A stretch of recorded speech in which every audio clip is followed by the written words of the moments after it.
Amazon అధినేత Jeff Bezos మాజీ భార్య మెకంజీ స్కాట్ ఇటీవల వృద్ధుల కోసం పనిచేసే మీల్స్ ఆన్ వీల్స్కు $70 మిలియన్ అంటే 653 కోట్ల రూపాయలు విరాళంగా ఇచ్చారు. ఆమె చేసిన పని మనలందరినీ కూడా ఒక్కసారిగా ఆలోచింపజేస్తుంది.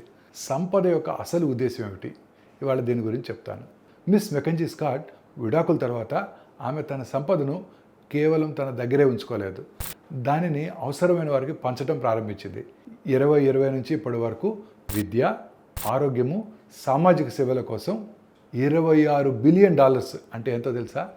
2,42,000 కోట్ల పైగా విరాళాలు ఇచ్చారు.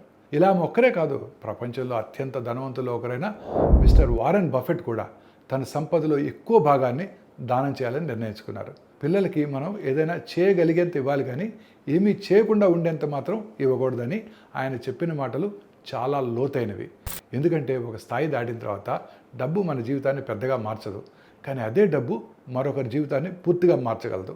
ఒక క్యాన్సర్ వైద్యుడిగా నేను తరచూ గమనించేది ఇదే.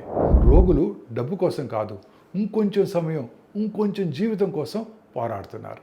అలాంటి క్షణాల్లో ఒక నిజం చాలా స్పష్టంగా తెలుస్తుంది. సంపద అంటే మనం ఎంత కూడబెట్టామన్నది కాదు, మన వల్ల ఇతరుల జీవితాల్లో ఎంత మంచిని మిగిల్చామన్నదే అసలు సంపద.